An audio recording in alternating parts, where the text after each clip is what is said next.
Hi there, welcome to Wine Searcher.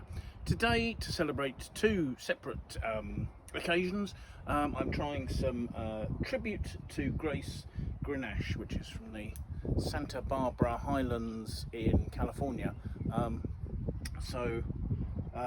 The occasions we have are, today is International Grenache Day, which is Friday the 17th of September, and we are in California Wine Month, so what better than to try California Grenache.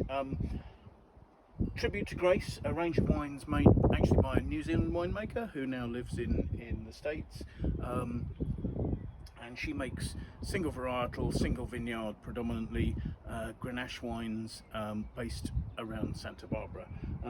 This particular vineyard, the Santa Barbara Highlands Vineyard, is in the Sierra Madre Mountains. It's 1,000 meters up, so you're about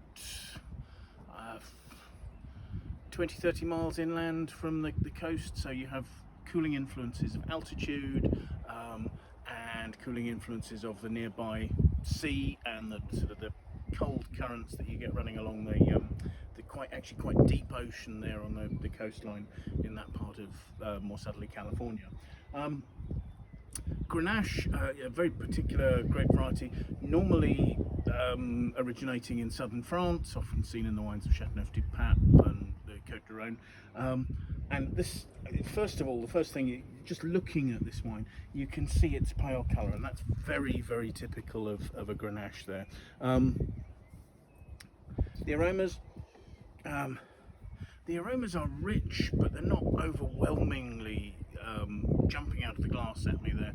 They're sort of concentrated, deep plum and very ripe, almost getting into a prune note.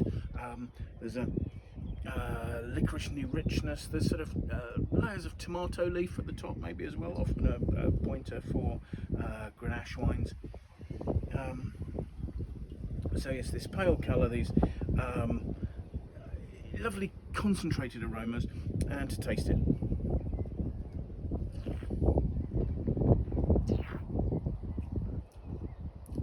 Gosh, the wine feels quite big, but it's not heavy tannins. It's got sort of fruit concentration in there, and I suppose there's a richness of reasonable alcohol. The bottle says it's just over 14%. And it's juicy ripe. As I say, there's that sort of red fruit note, the sort of the high ripeness plum spreading over into prune. There's almost a note of sultana or raisin or something like that. So there's little touches of over maturity on some of the grapes, but also a sort of a dense licoricey core of slightly black fruit. And that doesn't show on the front palate, it's more at the back palate where you can sort of feel weight, and there's a silkiness to the tannins in there. You don't feel them angular like you would for something from a Cabernet Sauvignon. The flavours are lasting, the alcohol's adding warmth, and there is some quite nice acidity. I mean, it's not super high, but it's fresh. There's a little bit of mouth-watering experience enlivening the end palate.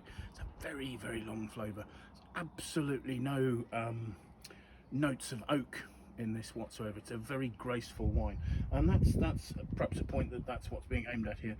When the wines are labelled a tribute to Grace, evidently Grace was Angela Osborne, the winemaker's grandmother, but also she's trying to make graceful wines. So I think on this occasion she's certainly achieved that. This has a lot of the grace of, say, an older Chateauneuf-du-Pape or Vaquerat or something like that, and would really nicely go with sort of complex dishes with things like sort of mushrooms and that sort of thing, where they lie alongside the flavours and allow the flavours of the food to come out beautifully. So yes, happy International Grenache Day. Do enjoy California Wine Month, and a tribute to Grace, a really enjoyable drop there. Hopefully we'll see you again soon. Bye now.